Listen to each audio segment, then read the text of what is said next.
Hola, soy Francisco Heras y voy a presentaros algunas ideas, algunas reflexiones sobre el negacionismo climático. Eh, Primero vamos a tratar de ver las diferencias entre negación y negacionismo. Vamos a ver después las formas en las que se suele expresar habitualmente la negación climática. Pasaremos a ver qué rasgos caracterizan a la comunicación que se suele hacer desde el campo negacionista y, por último, las respuestas que diversas personas, diversas organizaciones han propuesto a la comunicación, a la propaganda de carácter negacionista. Bueno, esta es una definición típica de negacionismo. El negacionismo se ha caracterizado como el uso de recursos retóricos para transmitir la apariencia de un debate legítimo donde no lo hay, con el objetivo último de rechazar una proposición sobre la que existe consenso científico. Bien, ¿qué diferencia hay entre negacionismo y negación? La negación es una respuesta humana, habitual.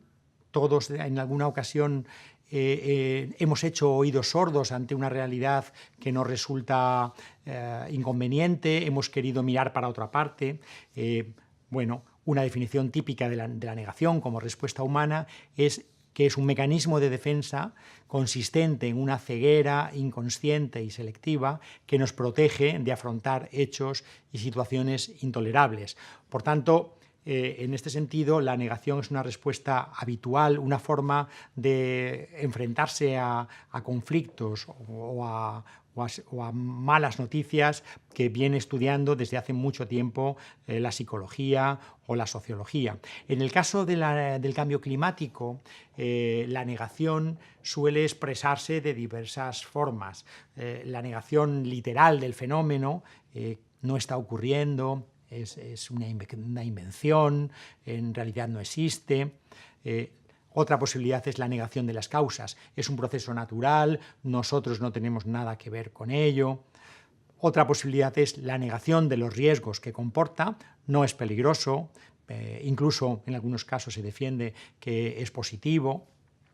Y por último, se niega la necesidad de actuar. Nosotros no podemos hacer nada, hay problemas más importantes sobre los que debemos preocuparnos. Luego hay una forma más sutil de la denegación, que es el no querer saber, el evitar la información sobre el tema. Este tema no me interesa, es cosa que afecta a los científicos, yo no tengo nada que ver. Estas son formas típicas en las que se expresa la negación. Esta tendencia humana a tratar de evitar estas informaciones, estos hechos que nos resultan intolerables, inconvenientes, es aprovechada desde el negacionismo organizado, utilizando una serie de argumentaciones que se caracterizan por identificar conspiraciones. Por ejemplo, los negacionistas habitualmente argumentan que quienes defienden las posiciones de consenso científico están implicados en una conspiración secreta. Utilizan a menudo los lobbies negacionistas falsos expertos. Es un recurso que además se complementa frecuentemente con la denigración de los expertos e investigadores más reconocidos en el campo. Hay también habitualmente un uso selectivo de las fuentes científicas, construyéndose las argumentaciones sobre un número escaso de trabajos que no son representativos del conjunto. También es frecuente el que se trate de crear expectativas imposibles de satisfacer sobre la ciencia. Por ejemplo, quienes niegan la realidad del cambio climático denuncian la inexistencia de medidas de temperaturas precisas previas a la invención del termómetro. Por último, es habitual también el uso de falacias lógicas, como la distorsión del argumento contrario para hacerlo más fácilmente rebatible, o la utilización de analogías falsas. Un aspecto interesante sobre el que ha habido notable discusión es qué hacer ante el negacionismo organizado, cómo responder a las comunicaciones negacionistas. Hay al menos 4 propuestas que son interesantes. La primera es olvidarse de los detractores. Hay organizaciones implicadas en la sensibilización, en la divulgación del cambio climático, que argumentan que aunque los detractores de la ciencia del clima son fastidiosos, son inconvenientes, en realidad no son importantes. Este tipo de propuestas, de olvidarse de los detractores, lo que vienen a decir es que ocupándonos de los argumentos negacionistas les otorgamos un protagonismo inmerecido e innecesario. Es verdad que hay países en los que la opinión pública, la gente, tiene ya unas ideas básicas sobre la cuestión climática muy en la línea de las que defienden los científicos y que, por lo tanto, el ocuparse del negacionismo no tiene mucho sentido. Y de aquí esta propuesta de olvidarse de los detractores.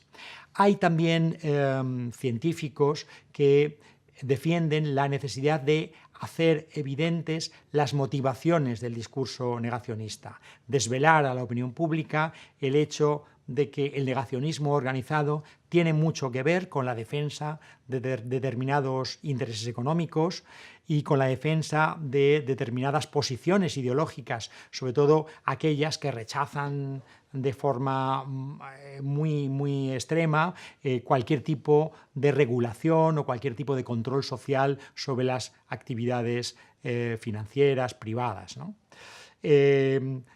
Una tercera propuesta es revelar la estrategia comunicativa del negacionismo. Es decir, cuando la ciencia entra en temas controvertidos, lo habitual es que los científicos se embarquen en procesos de debate para tratar de sopesar las fortalezas y las debilidades de las distintas posiciones encontradas. Pero claro, este tipo de debates requieren una cierta buena fe y el respeto a una serie de reglas. Pues, por ejemplo, estar dispuesto a considerar todas las informaciones, todos los datos existentes sobre el problema, el renunciar a hacer de forma explícita y de forma consciente manipulación de los datos existentes, el respetar los principios de la lógica. Claro, lo que los científicos plantean es que si una de las partes se niega a respetar estas estrategias mínimas de buena fe que requiere el debate científico, no tiene sentido embarcarse en este tipo de procesos de deliberación y que es más interesante y más conveniente reorientar el debate hacia el análisis de las estrategias comunicativas que tiene el negacionismo y que no son las propias de la ciencia y que carecen de esa buena fe que hay que esperar en cualquier debate sobre cuestiones científicas. Por último, algunos investigadores están tratando de poner en entredicho los mitos de la negación, pero nos alertan de que este es una forma de trabajo complicada y que tiene riesgos, sobre todo porque tratando de poner en entredicho los mitos es muy fácil acabar reforzándolos y por eso nos proponen una serie de estrategias como por ejemplo el no limitarnos a hacer una crítica de los argumentos negacionistas, sino lo más importante, plantear alternativas de lo que la ciencia, el consenso científico interpreta en relación con esas cuestiones.